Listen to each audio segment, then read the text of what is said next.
শুভেচ্ছা, স্বাগত সন্ধ্যার মাছরাঙা সংবাদে। আপনাদের সঙ্গে আছি কাজী রওশনারা সাকিব। শুরুতেই গার্ডিয়ান লাইফ ইন্স্যুরেন্স সংবাদ শিরোনাম। আসছে নির্বাচন বানচালের ষড়যন্ত্র চলছে বলে অভিযোগ করেছেন বিএনপির কেন্দ্রীয় নেতারা। বিএনপি চেয়ারপারসন খালেদা জিয়ার জন্মদিন ঘিরে দলের কেন্দ্রীয় কার্যালয়ে দোয়া মাহফিলে তারা আরও বলেন, গণতন্ত্র ফিরিয়ে আনতে সবাইকে সতর্ক থাকতে হবে। খালেদা জিয়ার উপর নির্যাতনের বিচারের দাবিও জানান তারা। এ উপলক্ষে আরেক অনুষ্ঠানে ভার্চুয়ালি যুক্ত থাকেন তারেক জিয়া। গ্রহণযোগ্য নির্বাচন ছাড়া দেশের সংকট কাটবে না বলে জানিয়েছেন প্রধান উপদেষ্টা ডক্টর মোহাম্মদ ইউনূস। বিদেশি সংবাদ মাধ্যম সিএনএ-কে দেয়া সাক্ষাৎকারে তিনি আরও বলেন, নির্বাচনের আগে রাজনৈতিক সংস্কার জরুরি, না হলে অস্থিতিশীলতা ফিরবে। শেখ হাসিনা সরকারের দুর্নীতি ও মানবাধিকার লঙ্ঘনের বিচারকে প্রাধান্য দেওয়া হচ্ছে। ভোটের মাধ্যমে জবাবদিহিমূলক সরকার গঠনের প্রত্যাশা তার। প্রথমবারের মতো পাইপলাইনের মাধ্যমে চট্টগ্রাম থেকে বৃহত্তর ঢাকায় আসবে জ্বালানি তেল। কাল এর উদ্বোধন করবেন বিদ্যুৎ ও জ্বালানি উপদেষ্টা। তেল পরিবহনে সময় লাগবে মাত্র 12 ঘন্টা। কোনো পরিবহন বা ট্যাঙ্কার জাহাজে করে নয়, সরাসরি পাইপলাইনে জ্বালানি তেল পৌঁছে যাবে নারায়ণগঞ্জ তথা ঢাকায়। এতে সময় সাশ্রয়ের পাশাপাশি প্রতি বছর এই প্রকল্প থেকে 326 কোটি টাকা আয় হবে বলে ধারণা করা হচ্ছে। শুনছিলেন শিরোনাম, এবারে বিস্তারিত। আগামী জাতীয় নির্বাচন বানচালের ষড়যন্ত্র চলমান রয়েছে বলে দাবি করেছেন বিএনপির শীর্ষ নেতারা। নয়াপল্টনে দলটির কেন্দ্রীয় কার্যালয়ে বেগম খালেদা জিয়ার জন্মদিন উপলক্ষে দোয়া মাহফিল হয়। গণতন্ত্র পুনরুদ্ধারের চলমান এই লড়াইয়ের কোনো ষড়যন্ত্রে পা না দেওয়ার আহ্বানও জানান তারা। এ সময়ে দলটির নেতারা খালেদা জিয়ার বর্তমান অসুস্থতা ও গত 15 বছরের নির্যাতনের সঙ্গে যারা জড়িত তাদের বিচারের দাবিও তোলেন। আজ বিএনপি চেয়ারপারসন বেগম খালেদা জিয়ার 81তম জন্মদিন। 1945 সালের এই দিনে দিনাজপুরে জন্মগ্রহণ করেন তিনি। স্কান্দর মির্জা ও তোয়েবা মজুমদার দম্পতির তৃতীয় সন্তান তিনি। খালেদা জিয়া বাংলাদেশের রাজনীতিতে প্রাসঙ্গিক হয়ে ওঠেন বিএনপির প্রতিষ্ঠাতা জিয়াউর রহমানের মৃত্যুর পরে। স্বৈরাচার এরশাদ বিরোধী আন্দোলনের ব্যাপক জনপ্রিয়তা ও তার আপোষহীন নেতৃত্বের কারণে তার হাত ধরেই 1991 সালে সরকার গঠন করে বিএনপি।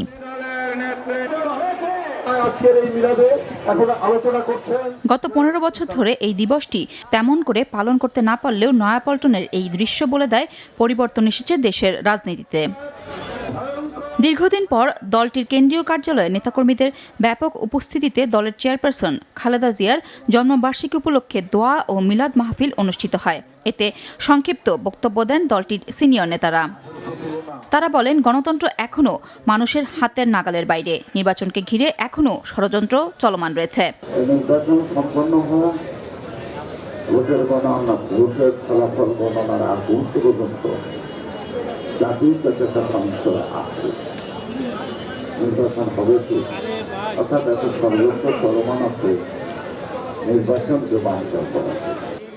নেতাকর্মীদের উদ্দেশ্যে সিনিয়র নেতারা বলেন, আগামীতে যে গণতন্ত্র প্রতিষ্ঠা হবে সেটি বিএনপির নেতৃত্বেই হবে। তাই এমন কিছু করা যাবে না যাতে জনগণ মুখ ফিরিয়ে নেয়। প্রত্যেকটা পরিবর্তন গণতান্ত্রিক প্রক্রিয়া হয়েছে এবং গণতান্ত্রিক প্রক্রিয়া হবে। আপনাদেরকে অনুরোধ করব, যদি আমরা দেশের বেগম খালেদা জিয়াকে ভালোবাসি, শহীদ জিয়াকে ভালোবাসি, তারেক রহমানকে ভালোবাসি, তাহলে আমরা জনগণের মন জয় করার চেষ্টা করব। প্রধান অতিথির বক্তব্যে বিএনপির স্থায়ী কমিটির সদস্য মির্জা আব্বাস দাবি করেন, জেলে থাকা অবস্থায় খালেদা জিয়াকে যারা অত্যাচার নির্যাতন করেছে তাদেরকে বিচারের আওতায় আনার। আমরা বুঝতে পেরেছি যে নাকি ওই সময় খাদ্যদ্রব্যের সঙ্গে বোধহয় কোনো বিষাক্ত কোনো জিনিস মিশিয়ে দেওয়া হতো। আজকে আমি এই অনুষ্ঠান থেকে দেশনেত্রী বেগম খালেদা জিয়ার জীবনে ওনার উপরে কতটুকু নিপীড়ন হয়েছে, কতটুকু অত্যাচার হয়েছে, কারা কারা এর সঙ্গে দায়ী, তাদের সকলের একটা বিচার করা উচিত বলে আমি বিশ্বাস করি এবং মনে করি। এদিকে প্রধান উপদেষ্টা ডক্টর মোহাম্মদ ইউনূসের পক্ষ থেকে বেগম খালেদা জিয়ার বাসভবনে জন্মদিনের শুভেচ্ছা জানাতে যায় একটি প্রতিনিধি দল। এদিকে বিকেলে বিএনপি চেয়ারপারসনের রাজনৈতিক কার্যালয় গুলশানে এক দোয়া মাহফিলের আয়োজন করা হয়, যেখানে দলের বিভিন্ন পর্যায়ের নেতাকর্মীরা উপস্থিত ছিলেন। মিলাদ মাহফিলে লন্ডন থেকে ভার্চুয়ালি যোগ দেন দলের ভারপ্রাপ্ত চেয়ারম্যান তারেক রহমান। এছাড়া সারা দেশের বিভিন্ন স্থানে বিএনপি চেয়ারপারসনের জন্মদিন উপলক্ষে দোয়া ও মিলাদ মাহফিলের আয়োজন করা হয়। নুরুন নাহার বিলি, মাছরাঙা সংবাদ, ঢাকা। সংস্কার ছাড়া নির্বাচন অর্থহীন বলেছেন অন্তর্বর্তী সরকারের প্রধান উপদেষ্টা ডক্টর মোহাম্মদ ইউনূস। সিঙ্গাপুর ভিত্তিক সংবাদ মাধ্যমকে দেয়া এক সাক্ষাৎকারে তিনি বলেন, গ্রহণযোগ্য নির্বাচন ছাড়া দেশের সংকট কাটবে না। শেখ হাসিনা সরকারের দুর্নীতি ও মানবাধিকার লঙ্ঘনের বিচারকে প্রাধান্য দেওয়ার কথাও জানান প্রধান উপদেষ্টা। মালয়েশিয়া সফরের সময় সিঙ্গাপুর ভিত্তিক সংবাদ মাধ্যম সিএনএ-কে দেয়া এক সাক্ষাৎকারে ডক্টর ইউনূস বলেন, নির্বাচনের আগে রাজনৈতিক সংস্কার জরুরি, তা না হলে অস্থিতিশীলতা ফিরবে।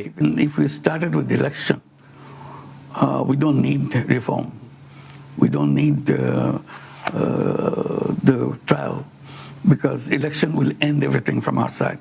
So everything will go into the hands of the people who are elected. Imagine you have the election without doing other two things. Then you go back to the same old problems.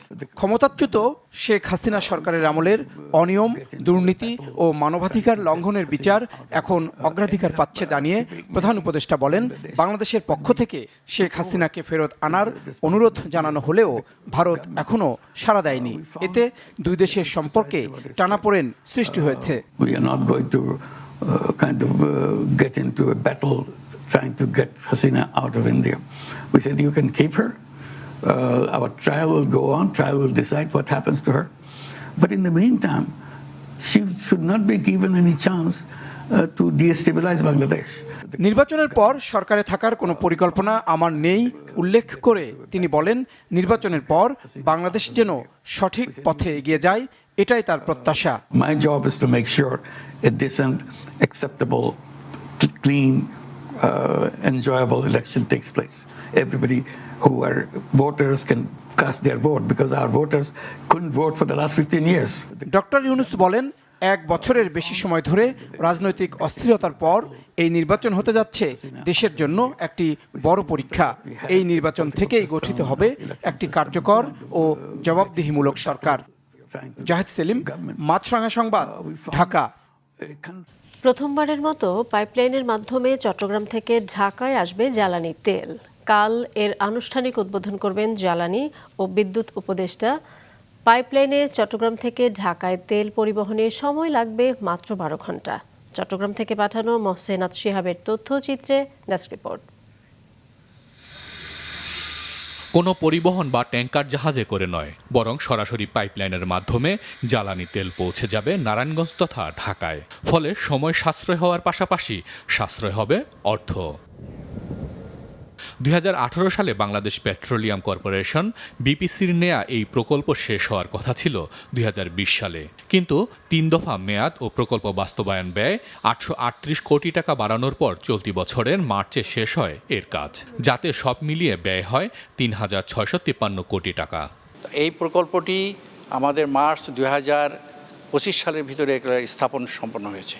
In the mean time আমরা এই pre কমিশনিংয়ের কাজও করেছি এবং pre commissioning কাজ করার সাথে সাথে আমাদের যে অটোমেশন, যে সেন্ট্রাল অটোমেশন, স্ক্যাডা, টেলিকমিউনিকেশন, পিআইডিএস, এগুলোকে আমরা ফাইন টিউনিং করেছি এবং এগুলো আমাদের এখন ইফেক্টিভলি এটা আমাদের এখন কাজ অব্যাহত রয়েছে।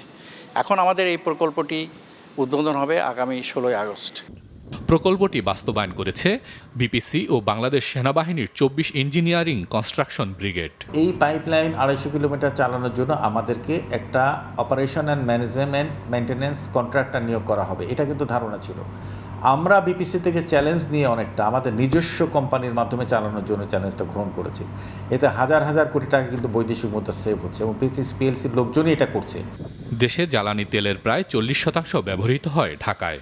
পাইপলাইনের মাধ্যমে সহজেই সরবরাহ করার ফলে প্রতি বছর প্রকল্প থেকে 326 কোটি টাকা আয় হবে বলে ধারণা করা হচ্ছে।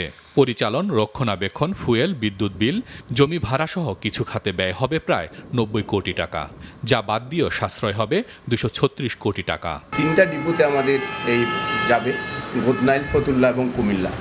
এই 3টা ডিপোতে আমরা সরাসরি পাইপলাইনের মাধ্যমে যদি এই সরবরাহটা আমরা নিশ্চিত করতে পারি তাহলে অপচয়টা কমবে, অপচয় যেটা বলে সেটা সরকারের চুরির সম্ভাবনা থাকবে না, আর ট্রান্সপোর্টেশনে যে খরচটা আগে হতো এটা লাঘব হয়ে আমার মনে হয় অনেক প্রায় সরকারের 250 কোটি টাকার মতো সাশ্রয় হবে। এছাড়া স্কেডা, টেলিকমিউনিকেশন এবং লিক ডিটেকশন করতে এই পাইপলাইনের সাথে অপটিক্যাল ফাইবার কেবল যুক্ত করা হয়েছে। পতেঙ্গা নিয়ন্ত্রণ কক্ষ থেকে করা হবে তেল সরবরাহের নিরাপত্তা তত্ত্বাবধান। মাছরাঙা নিউজ ডেস্ক। রাজধানীর বাজারে সব ধরনের সবজির দাম কেজিতে বেড়েছে 10 থেকে 30 টাকা পর্যন্ত। সপ্তাহের ব্যবধানে অধিকাংশ সবজি বিক্রি হচ্ছে 80 থেকে 100 টাকা কেজিতে।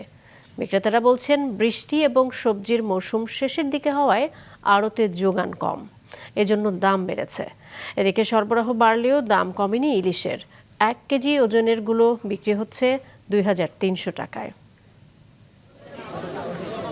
ফের বেড়েই চলছে সবজির দাম। অধিকাংশ সবজির কেজি এখন 80 টাকার উপরে, কাঁচামরিচের কেজি 180 টাকা। দাম চড়া থাকায় হিমশিম খাচ্ছেন নিম্ন সীমিত আয়ের মানুষ। পটল গত সপ্তাহে কিনেছি 50 টাকা করে, এই সপ্তাহে 80 টাকা করে। তো এরকম প্রতি সবজিতে 10 টাকা, 20 টাকা, 30 টাকা করে কেজিতে বাড়ছে। বাজারে সবকিছুর দাম বাড়তি, মাছ, গোস বা তরকারি সবকিছুর দাম অতিরিক্ত বেশি। বিক্রেতারা বলছেন কয়েকদিনের বৃষ্টি ও সবজির মৌসুমের শেষের দিকে হওয়ায় আড়তে যোগান কম, এ কারণেই দাম বেড়েছে সবজির। বেগুন বেচতেছি আমরা 100-120 টাকা করে কেজি, পেঁপে 30 টাকা, টমেটো 180 টাকা কেজি। সব মালে এভারেজ ধরেন আপনি 20 থেকে 30 টাকা, কোনো মালে 50 টাকা বেড়ে গেছে। এদিকে দামে খুব একটা হেরফের নেই ব্রয়লার মুরগির, বিক্রি হচ্ছে 170 টাকা কেজিতে। সোনালী মুরগির কেজি 10 টাকা বেড়ে বিক্রি হচ্ছে 320 টাকায়। ফের বাড়তি ডিমের দাম, ডজন বিক্রি হচ্ছে 140 টাকায়। এত বাড়তি ভাই, যেমন বাড়ছে কাস্টমারও বিক্রি যাইতেছে, এত দাম বাড়ছে। এখন 140 টাকা ডজন হয়েছে ডিম। সরবরাহ কিছুটা বাড়লেও গত সপ্তাহের বাড়তি দামেই বিক্রি হচ্ছে ইলিশ। বাজারগুলোতে 1 কেজি ওজনের ইলিশ 2300 টাকা, আর 600 থেকে 700 গ্রামের ওজনের ইলিশের কেজি 1600 টাকা। ইলিশ কেজি 2300, 2200, 2250। একরামুল ইসলাম খান, মাছরাঙা সংবাদ, ঢাকা। উজান থেকে নেমে আসা ঢলের কারণে দেশের বিভিন্ন স্থানে নদ নদীর পানি বৃদ্ধি অব্যাহত থাকলেও বৃষ্টি কমে আসায় উত্তরাঞ্চলের বন্যা পরিস্থিতির কিছুটা উন্নতি হয়েছে। তবে এখনও পানি নেমে না যাওয়ায় দুর্ভোগে বানভাসীরা। Desk report. গত কয়েকদিনের টানা বৃষ্টি ও উজান থেকে নেমে আসা পাহাড়ি ঢলে বৃদ্ধি পাওয়া তিস্তা নদীর পানি কমতে শুরু করেছে। সকালে লালমনিরহাটের ডালিয়া ব্যারেজ পয়েন্টে পানি বিপদসীমার নিচ দিয়ে প্রবাহিত হয়। পানি কমতে শুরু করলেও এখনও জেলার বিভিন্ন অঞ্চলে প্রায় 8000 মানুষ পানিবন্দী হয়ে রয়েছে। এখনও পানিতে তলিয়ে রয়েছে ঘরবাড়ি ও রাস্তাঘাট, এতে ভোগান্তি কমেনি। চারবার বন্যাতে আমাদের চলাফেরা, খাওয়া দাওয়া অনেক সমস্যা হয়ে গেছে। নীলফামারীতেও তিস্তার পানি কমতে শুরু করেছে, তবে এখনও তলিয়ে রয়েছে নদী তীরবর্তী বিস্তীর্ণ এলাকা। এতে তলিয়ে আছে আমন ও সবজির ক্ষেত। বন্যাতে বাড়িঘর দিয়ে টলে আছে, রান্না বাড়া করে খাওয়ার পাই না, বাচ্চা কাচ্চা নিয়ে খুব অসুবিধায় পড়ছি। এদিকে গাইবান্ধার কাউনিয়া, গাইবান্ধা ও ফুলছড়ি পয়েন্টে তিস্তার পানি বিপদসীমা অতিক্রম না করলেও তিস্তা, যমুনা ও ব্রহ্মপুত্রের পানি বৃদ্ধি অব্যাহত রয়েছে। সিরাজগঞ্জেও টানা 16 দিন ধরে যমুনা নদীর পানি বাড়ছে। এছাড়া কুড়িগ্রামের দুধকুমার ও ব্রহ্মপুত্র নদের পানি বাড়লেও বিপদসীমা পার করেনি বলে জানায় পানি উন্নয়ন বোর্ড। বৃষ্টি না হলেও বিভিন্ন নদ নদীর পানি বৃদ্ধির কারণে এখনও যশোরের মনিরামপুর, অভয়নগর ও কেশবপুর উপজেলার জলাবদ্ধ পরিস্থিতির উন্নতি হয়নি। একই পরিস্থিতি নোয়াখালীতেও। সমুদ্র বন্দর থেকে 3 নম্বর সতর্ক সংকেত তুলে নেওয়ার পর আজ সকাল থেকে ভোলা, লক্ষ্মীপুর সহ 10টি রুটের লঞ্চ ও সি ট্রাক চলাচল শুরু হয়েছে। অন্যদিকে পদ্মার তীব্র স্রোতে ভাঙনের কবলে পড়েছে পাটুরিয়া ফেরিঘাট। সাদিকুর রহমান সিদ্দিকী, মাছরাঙা নিউজ ডেস্ক। আগামী বছর হজের খরচ কমাতে উড়োজাহাজের ভাড়া কমানোর দাবি জানিয়েছে হজ এজেন্সিগুলোর সংগঠন হাব। তারা বলছেন খরচ বেশি হওয়ায় হজে যেতে নিবন্ধনের জন্য নিবন্ধনের গতি কম। রাজধানীর চীন মৈত্রী সম্মেলন কেন্দ্রে চলা হজ ওমরা মেলার দ্বিতীয় দিন তারা এসব কথা জানান। সৌদি সরকারের গাইডলাইন অনুযায়ী 12ই অক্টোবর শেষ হবে হজের নিবন্ধনের সময়। গতকাল প্রথম দিন মেলায় এসে হজে যেতে শতাধিক মানুষ নিবন্ধন করেছেন। সংশ্লিষ্টরা বলছেন হজ ওমরায় যেতে মধ্যস্বত্বভোগীর সাথে লেনদেন না করে সরাসরি বৈধ এজেন্সিগুলোর সঙ্গে যোগাযোগ করে পছন্দের প্যাকেজ নির্ধারণ করলে প্রতারণার ঝুঁকি কমে। আগামীকাল পর্যন্ত চলবে এ মেলা। যাত্রা শুরু করল নাসির গ্রুপের অঙ্গ প্রতিষ্ঠান Nasir syntax aluminium industries limited.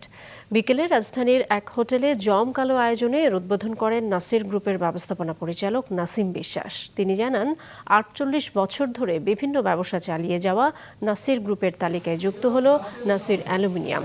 দেশের বাজারে নাসির ফ্লট গ্লাস ৫৫% শেয়ার দখল করে আছে। তারা সিনটেক্স অ্যালুমিনিয়ামকেও সেই জায়গায় নিতে চান। তাদের দাবি, এই পণ্যটি সামনের দিনে দেশের বাইরেও জনপ্রিয়তা অর্জন করবে। আন্তর্জাতিক প্রসঙ্গ, যুক্তরাষ্ট্রের প্রেসিডেন্ট ডোনাল্ড ট্রাম্পের সঙ্গে রুশ প্রেসিডেন্ট ভ্লাদিমির পুতিনের বৈঠক আজ। স্থানীয় সময় শুক্রবার আলাস্কার আঙ্করেজে সকাল ১১টায় এই বৈঠক হবে। দুই নেতাই বৈঠকের প্রস্তুতি নিচ্ছেন বলে জানিয়েছে সংবাদ মাধ্যমগুলো। বৈঠকে সবচেয়ে বেশি গুরুত্ব পাবে ইউক্রেন যুদ্ধ বন্ধ ইস্যুটি।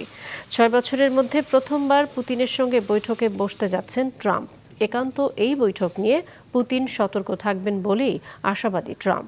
যুদ্ধবিরতি অথবা নতুন নিষেধাজ্ঞা যে কোনো একটি বেছে নেওয়ার জন্য রাশিয়াকে দেয়া যুক্তরাষ্ট্রের সময়সীমা বেঁধে দেওয়ার ঠিক ১ সপ্তাহ পর এই বৈঠক হচ্ছে।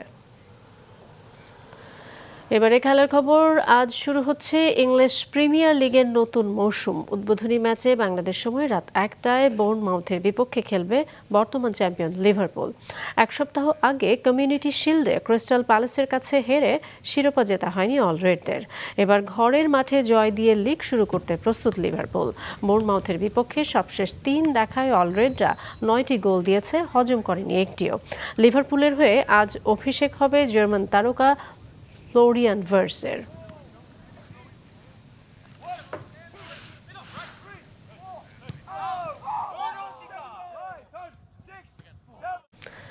দর্শক, সন্ধ্যার সংবাদ শেষ করার আগে একটি বিষয় দৃষ্টি আকর্ষণ।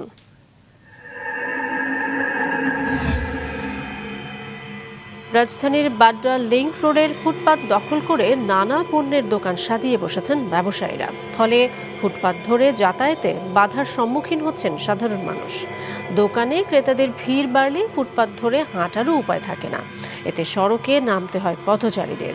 কোথাও কোথাও সড়কেও দোকান সাজিয়ে বসতে দেখা যায়। পথচারীদের অভিযোগ, এসব দোকানের কারণে ফুটপাত রেখে ঝুঁকি নিয়ে প্রধান সড়কে চলাচল করতে বাধ্য হচ্ছেন তারা। জনগণের ক্ষতি হয়, ফুটপাতের দোকানে নিরাপত্তা থাকে না, গাড়ি ঘোড়া চলে। হ্যাঁ, একটু অসুবিধা তো হয়, কিন্তু সেই অসুবিধার থেকে আমরা দূরে রাখার জন্য আমরা নিজেরাই নিয়ম শৃঙ্খলা মেনে চলি। ওই সাইডেও দোকান, এই সাইডেও দোকান। দোকানের চালু হইলে মনে করেন কাস্টমার থাকে, ওরা বেচা কিনে করে, ওরা মাল লয়, তাহলে অনেক ভিড় থাকে না, দেখতেই তো পারতেছেন। সরকার উদ্যোগ নেওয়া হচ্ছে এদের কোথাও কোনো পুনর্বাসন করুক। কার কথা কে শোনে? আগে তো পিঠে খাইতো, পিঠে খাই উঠে দৌড়াইতো, এখন আর পিঠে পুড়ে না কেউ, আর ওরা ইচ্ছে মতন। সন্ধ্যার সংবাদ শেষ করছি, তার আগে গার্ডিয়ান লাইফ ইন্স্যুরেন্স সংবাদ শিরোনামগুলো আরও একবার। নির্বাচন বানচালের ষড়যন্ত্র চলছে। খালেদা জিয়ার জন্মদিন ঘিরে দোয়া মাহফিলে অভিযোগ বিএনপি নেতাদের। খালেদা জিয়ার উপর নির্যাতনের বিচার দাবি। গ্রহণযোগ্য নির্বাচন ছাড়া কাটবে না দেশের সংকট, সিএনএ-কে দেয়া সাক্ষাৎকারে প্রধান উপদেষ্টা। ভোটের মাধ্যমে জবাবদিহিমূলক সরকার গঠনের প্রত্যাশা। কাল থেকে দেশে প্রথমবারের মতো পাইপলাইনে চট্টগ্রাম থেকে ঢাকায় আসবে জ্বালানি তেল। সময় লাগবে মাত্র 12 ঘন্টা, কমবে ব্যয় বলছে কর্তৃপক্ষ। এই ছিল সন্ধ্যার সংবাদে। ফেসবুকে আপডেট পেতে ভিজিট করুন মাছরাঙা টেলিভিশনের পেজে। ইউটিউব চ্যানেলেও দেখতে পারেন আমাদের সংবাদ, প্রতিবেদন এবং অনুষ্ঠান। দর্শক, করোনার সংক্রমণ ফের শুরু হয়েছে এবং তা বাড়ছে। এ থেকে সুরক্ষিত থাকতে ব্যবহার করুন ফেস মাস্ক। এতক্ষণ সঙ্গে থাকার জন্য ধন্যবাদ জানিয়ে আমি কাজী রওশনারা সাকি শেষ করছি সন্ধ্যার মাছরাঙা সংবাদ। এই দিন এইভাবে।